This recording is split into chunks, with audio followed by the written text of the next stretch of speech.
প্ৰতিশ্ৰুতি অনুসৰি কাম কৰি দেখালে NRD গ্ৰুপৰ অধ্যক্ষ অসম তথা অসম লাইভ 24 পৰিচালনা সঞ্চালক নিপেন দাস ডাঙৰীয়াই।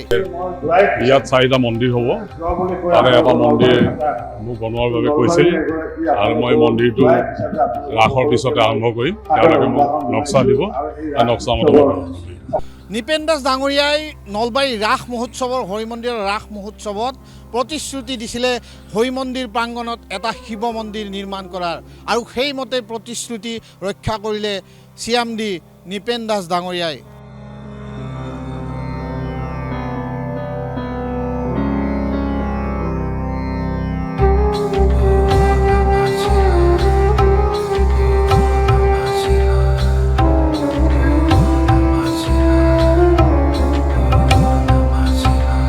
ডাঙৰীয়াক মই অশেষ ধন্যবাদ দিছোঁ, যিহেতু এই অত বছৰে মই দেখাৰ পৰা প্ৰায় মন্দিৰৰ হেৰিবিলাক আৰু ঠিক হোৱা নাছিল। এখেতে যে নিজে আগবাঢ়ি আহি আৰু মন্ত্ৰী মহোদয়ৰ প্ৰচেষ্টাত তেখেতে যে কামখিনি কৰি দিছে তাৰ বাবে আমি নথৈ আনন্দিত, খুব ভাল পাইছোঁ। আৰু সোনকালে যিহেতু এইটো আৰু মুকলি কৰি দিলে আমাৰ যাত্ৰীবিলাকৰো সুবিধা হয়, আমাৰো ভাল লাগে।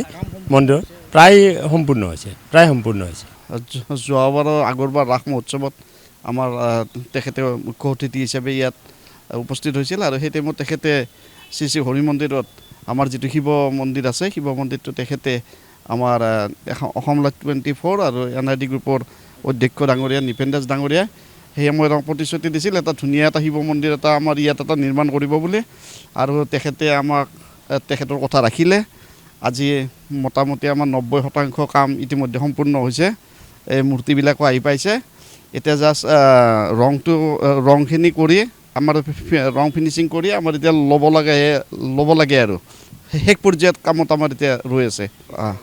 কথা ৰাখিছে, তাৰ কাৰণে আমি হৰি মন্দিৰ পৰিচালনা সমিতিৰ তৰফৰ পৰা তেখেতক আমি ধন্যবাদ জনাইছোঁ, তেখেতক কৃতজ্ঞতা জনাইছোঁ। তেখেতে যি ধৰণে কথা দিছিল আজি আটক ধুনীয়াকৈ এইটো বনাই দিছে, নলবাৰীৰ ৰাইজে নিশ্চয় দেখি সুখ পাব, আৰু ইয়াত যিটো আমাৰ ধৰ্মীয় এটা পৰিৱেশ, এই পৰিৱেশটো ভাল থাকিব। NRD গ্ৰুপৰ অধ্যক্ষ সন্মানীয় নিপেন দাস ডাঙৰীয়াক নিমন্ত্ৰণ কৰি আমাৰ মন্দিৰলৈ মাতি আনিছিলে, আৰু তেখেতসকলেও এটা দায়িত্ব অৰ্পণ কৰিছিলে যে মন্দিৰত ভগ্নপ্ৰায় হৈ থকা মন্দিৰকেইটা আমি নিৰ্মাণ কৰিম। এই মন্দিৰ নিৰ্মাণ কৰাৰ ক্ষেত্ৰত আপোনালোকক আমি অনুৰোধ জনাইছোঁ, আপোনালোকে মন্দিৰবিলাক নিৰ্মাণ কৰি দিব লাগে। তেতিয়া তেখেতে অৰ্থাৎ নিপেন দাস ডাঙৰীয়াই শিৱ মন্দিৰটো নিৰ্মাণৰ কাৰণে কাম হাতত লৈছিলে, আৰু তেওঁ আমাক সভাতে প্ৰতিশ্ৰুতি দিছিলে যে মন্দিৰটো মই সম্পূৰ্ণকৈ নিৰ্মাণ কৰি দিম। আৰু সেই মন্দিৰৰ কাম তেওঁ আৰম্ভ কৰি আজিৰ তাৰিখলৈকে মন্দিৰ প্ৰায় সম্পূৰ্ণ হৈ উঠিছে। প্ৰায় আমাৰ এতিয়া ৰঙৰ কামটোহে বাকী আছে, গতিকে এইখিনি কামো অতি সোনকালে সম্পূৰ্ণ কৰি আমাৰ হৰি মন্দিৰ কৰ্তৃপক্ষক এইটো চমজাই দিব।